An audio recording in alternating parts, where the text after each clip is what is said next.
Bonjour, donc nous allons continuer avec notre formation sur le step 7.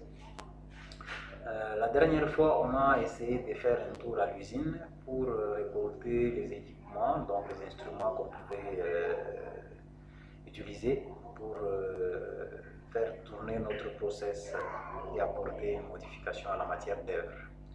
Dans cette vidéo, nous allons voir comment programmer les équipements du type moulin, donc les boutons poussoirs, les capteurs de proximité, les commutateurs, tout ce qui est du type boulin d'entrée et du côté sortie toujours boulin, donc les bobines, les relais, les contacteurs, tout ça, on va voir comment les manipuler. Donc en fait, ce que vous devez savoir, dans le step 7, dans Simatic Manager, tous les équipements boulins seront représentés par les contacts. Donc les équipements boulins d'entrée à l'entrée, donc ici, donc sur cette zone d'entrée, seront représentés par les contacts. Et au niveau de la sortie, donc les équipements des sorties, par exemple les bobines, la sirène, les relais, tout ça, tout ce qui est à la sortie, les voyants seront considérés ici, seront considérés comme des bobines, donc à la sortie ici, à la fin, tout à la fin. Et vous allez comprendre que les équipements d'entrée sont des conditions qu'il faut réunir pour avoir une sortie. Par exemple, pour qu'une lampe puisse s'allumer, nous voulons que le bouton poussoir start ici puisse être actionné et le bouton stop d'arrêt d'urgence puisse être à zéro, donc n'est pas l'activer, donc n'est pas l'actionner, n'est pas faire action dessus. Et alors seulement, si c'était une lampe, ça devait s'allumer. Si c'était un moteur, soit un relais qui devra finalement être activé. Donc ici, nous avons les conditions à l'entrée et ici, nous avons la sortie, donc l'action. Donc les conditions et ici à la sortie, l'action. Donc les équipements des sorties ici, tout à la fin, et les équipements d'entrée, tout, tout début ici, donc sur le réseau. Donc la chaîne conditionne, donc la chaîne d'entrée conditionne l'état des sorties. En fait, tout ceci, comment ça se passe? Pourquoi les E0.0 là en haut? Pourquoi E0.1? Pourquoi A0.0? Il faut comprendre tout ceci parce que rien n'est ici au hasard.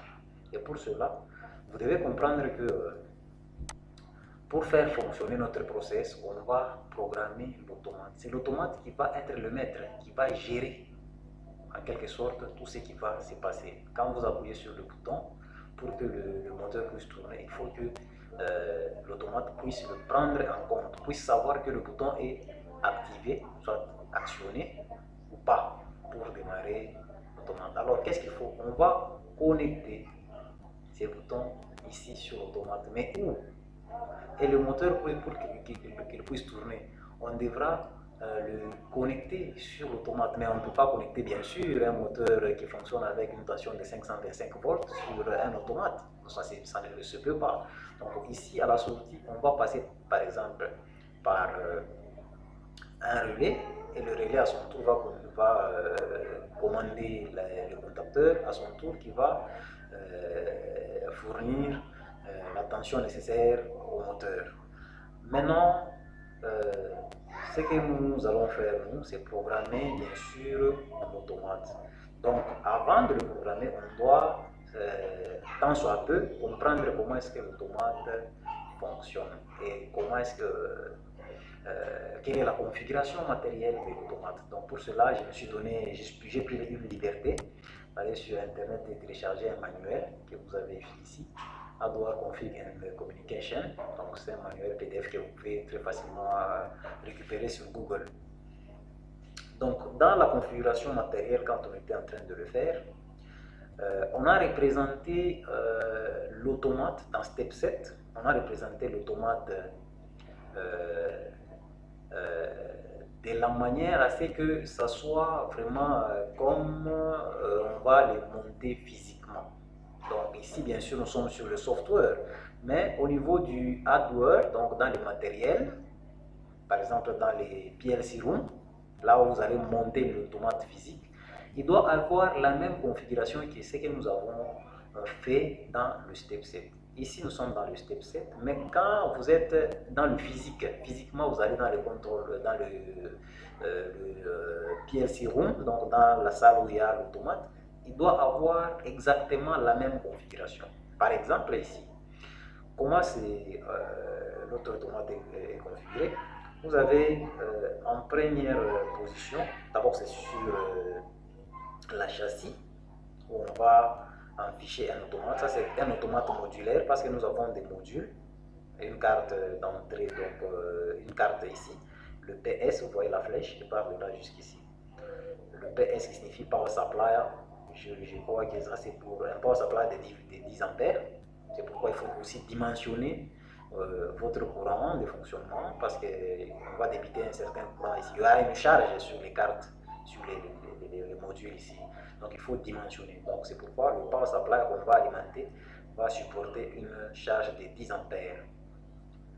Donc premier emplacement, power supply, donc carte d'alimentation. Deuxième emplacement, vous avez votre CPU. Donc là où il y a l'unité de calcul, donc le processeur. 314. Okay. Et troisième emplacement, c'est cette carte-là, la carte d'interface. La carte d'interface sert de la carte pour établir la communication, soit la liaison avec d'autres automates. On peut avoir les automates esclaves, on peut avoir une autre station. Par exemple, on peut avoir un autre type d'automate. Vous pouvez connecter, par exemple, les automates Siemens avec les automates Allen Bradley. Donc, vous pouvez utiliser le module d'interface pour établir cette communication et l'échange des données. Ici, au niveau du quatrième emplacement, vous avez un module DI8 x AC120 volts. Donc ça, c'est un module qui va récupérer les informations d'entrée avec des équipements de 120 volts. Il y a une tension disponible de 120 volts ici, sur la carte. Et ici, au niveau de la troisième, du cinquième emplacement, ça, vous avez un module d'entrée également, de 32 fois d'ici 24 volts. Donc ça, c'est un module de 24 volts. Il y a une tension de 24 volts disponible que vous pouvez utiliser et programmer. Ici, vous avez un module d'entrée analogique 8 fois 16 bits. Donc, un module de 8 entrées, donc 8 channels, donc 8 canaux d'entrée de résolution 16 bits. Ici, septième emplacement, vous avez un module de sortie, donc DO, un module de sortie 16 fois AC, je ne sais pas si c'est 100 combien là-bas, il y a, je pense 120, ça doit être 120 volts. Donc, la disposition des équipements que vous voyez doit être la même sur automate réel.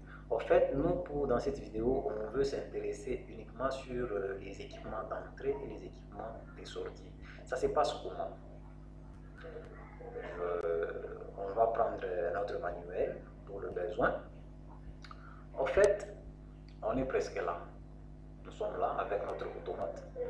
Le module dit, nous avons vu dans la configuration matérielle, c'est écrit DI, parce que les D ici, c'est Digital Input. Ok? Digital Input pour dire module d'entrée digitale, soit les équipements tout ou rien d'entrée. Donc, dans la configuration, dans notre programme, ce sont les équipements que l'on doit retrouver ici, dans cette zone, dans les conditions. Et ici, le DO, ici, c'est Digital Output. Donc, ce sont les sorties, les équipements de sortie. Par exemple, les sirènes, donc, disons, les bobines. Dans notre programme, on va les retrouver ici.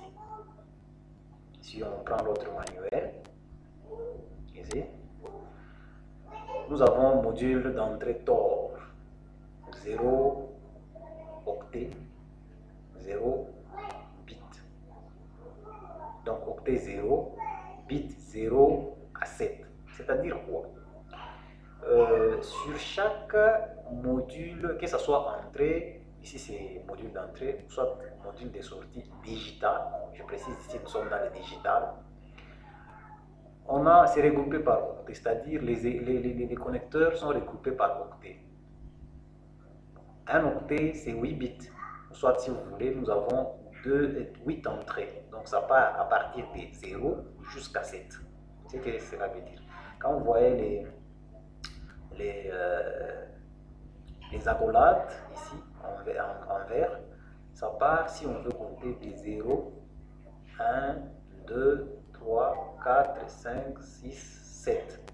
Donc 8 en tout, 8 entrées.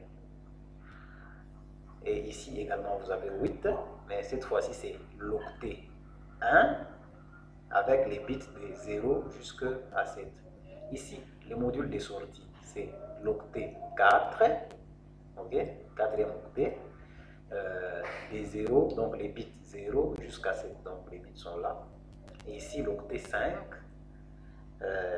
les bits 0 jusqu'à 7. Alors, quand vous voulez adresser, par exemple, un bouton que vous allez venir connecter dans...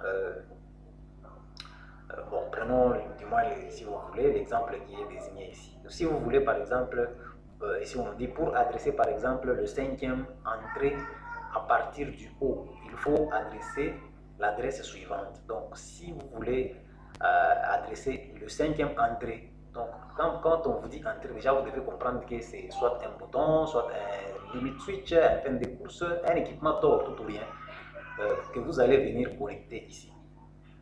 Ok? Maintenant, ici, vous voulez le connecter sur le 5e entrée à partir d'en haut ici. Donc, 5e entrée, ce sera quel bit? Vous savez que le premier bit ici, c'est 0. Donc, on va compter 0, 1, 2, 3, 4. Parce que le 5e entrée, c'est ça le bit 0. Mais de l'octet, 0. Donc on va mettre, si votre configuration, bien sûr, ici dans le Systematic Manager, vous avez installé, vous avez mis la langue de programmation français, alors vous allez utiliser les et, pour les entrées et. Si c'est en anglais, vous allez utiliser I. Donc les sorties, si c'est en français, vous allez utiliser A. Si c'est en anglais, vous allez utiliser Q. Alors comme ici dans notre exemple, vous avez E 0.4, c'est-à-dire E pour l'entrée qui désigne l'adresse des entrées, 0 qui désigne l'adresse de l'octet, ici nous sommes sur l'octet 0, et 4 qui désigne l'adresse du bit, 5e bit pour l'adresse 4. Ok? Premier bit pour l'adresse 0, deuxième bit pour l'adresse 1, troisième bit pour l'adresse 2, quatrième bit pour l'adresse 3, cinquième bit pour l'adresse 4. C'est pareil même pour les autres octets. Si vous voulez programmer par exemple une LED, un relais, une lampe, donc une sortie, vous allez mettre ici à la place, vous allez mettre A. Par exemple, si vous voulez programmer ici sur cet octet, donc le dernier bit ici, vous allez mettre sortie ici pour les sorties, vous allez mettre A 5, parce que c'est l'octet 5, 5.7. Je pense qu'à ce niveau, vous avez compris. C'est pourquoi, lorsque nous sommes en train de programmer, lorsque nous avons mis un bouton Start ici, avec cette adresse est opérante et 0.0, ceci fait référence à quoi? Donc il fait référence à l'entrée, le module d'entrée, octet 0, donc le premier octet, et le bit 0. Donc on va essayer de voir sa configuration matérielle. Donc on va aller rechercher la configuration matérielle. On est là sur Semantic Manager. Donc matériel qu'on va ouvrir par double clic. Nous sommes là. Dans notre configuration, nous avons un module digital d'entrée, donc DI 32 bits pour 4 octets, parce qu'un octet, c'est 8 bits. Donc ici même, nous avons 32 bits, c'est-à-dire 4 octets. Je vous ai dit que les entrées étaient sur l'automate, sur la carte ici, la carte d'entrée. Les modules ici, sur le module, c'était regroupé par 8, donc par octet. C'est pourquoi ici, vous avez ça, c'est l'adresse, donc le référence, le numéro de ces modules. Si vous voulez le payer, par exemple, chez Siemens, vous pouvez prendre ce numéro pour aller le chercher. Ici, vous voyez les adresses d'entrée, donc les octets. Vous avez l'octet 0, l'octet 1, l'octet 2, l'octet 3, ce qui fait 4 octets. Voilà un peu. Alors, dans notre programme, nous avons utilisé pour le bouton Start, nous avons mis l'octet 0, donc et 0.0, c'est-à-dire dans les hardware, on était d'ailleurs allé sur éditer le mnémonique, on était ici, c'est ça. Donc sur l'octet 0, le premier entrée, donc dans le premier connecteur là, vous allez connecter ce bouton Start. Et dans le second, donc le deuxième connecteur, vous allez connecter le bouton Stop. Et son opérand, c'est E 0.0. Et les octets, nous en avons 4. Donc l'octet 0, l'octet 1, ici vous voyez, de 1.0 jusqu'à 1.7. L'octet 2, de 2.0 jusqu'à 2.7 et l'octet 3. Donc c'est comme ça. Même à la sortie, c'est pareil. Pourquoi on écrit DC24? Parce que dans les connecteurs là, il y a une tension disponible de 24 volts. Ici, c'est courant continu de 24 volts. Ici, dans le module de sortie, vous avez une tension de sortie qui pourra être disponible en fonction du programme, bien sûr, de 24 volts, 2 ampères. Donc, la charge que l'on va connecter ici, si c'est un module de sortie, il ne faudra pas que sa charge puisse dépasser les 2 ampères. Parce que vous comprenez que le courant, c'est la charge qui détermine. Si vous y connectez par exemple une bobine, vous devez bien vérifier que la bobine là ne puisse pas dépasser, ne puisse pas consommer plus de 2 ampères. Donc il faut qu'elle ait une consommation minimum, minimum par rapport, donc inférieur à 2 ampères. Ok. Et pour les entrées, donc vous avez une tension de 24 volts qui est disponible et vous savez que quand c'est un bouton poussoir, c'est-à-dire lorsque le bouton poussoir, si c'est normalement ouvert, la tension sera disponible mais il n'y aura pas, le circuit sera ouvert parce que le bouton n'est pas actionné. Lorsque vous allez actionner le bouton, il va fermer le circuit et la tension va passer. Donc l'automate va comprendre que le bouton est passé parce que la tension va faire son boucle. Donc il va passer, donc le circuit sera fermé. Et pour les conditions de sortie, donc tant que, on est par exemple là, tant que les conditions ne sont pas encore remplies, donc réunies, dans le connecteur, si vous mettez votre multimètre, vous allez voir qu'il n'y a pas, la tension c'est 0. Et lorsque les conditions seront réunies, et il y aura présence de la tension dans votre connecteur de sortie. C'est cette tension qui va alimenter la bobine, par exemple du relais, pour modifier l'état de votre process. Donc c'est comme ça. Vous devez bien comprendre la configuration de l'automate, comprendre que quand vous programmez une certaine opérande, donc une adresse quelconque, si c'est à l'entrée, donc l'équipement qui est connecté sur cette entrée doit être soit actionné pour modifier les équipements qui sont à la sortie, pour disponibiliser l'attention des sorties. Donc c'est l'attention de commande ou l'attention qui va agir sur votre process. Par exemple, une sirène à la sortie, soit une lampe, soit ça peut être un relais. Et ici, aux entrées, vous pouvez avoir un limit switch, vous pouvez avoir un bouton poussoir, vous pouvez par exemple avoir un commutateur, voilà. Comment est-ce que vous pouvez programmer les entrées digitales et les sorties digitales, donc les équipements d'or, tout ou rien. Donc pour l'instant, vous savez maintenant comment est-ce que ça se passe et dans la prochaine vidéo, on va passer maintenant à tout ce que nous offre le logiciel Step 7 pour la programmation des équipements digitales. Parce que figurez-vous, il n'y a pas que les boutons normalement ouverts, les boutons normalement fermés et les bobines. Il y a bien sûr les opérations sur les bits ici qui nous attendent. C'est toute une liste. Donc voilà, on va venir prochainement pour voir comment est-ce que ça se passe. Donc à la prochaine.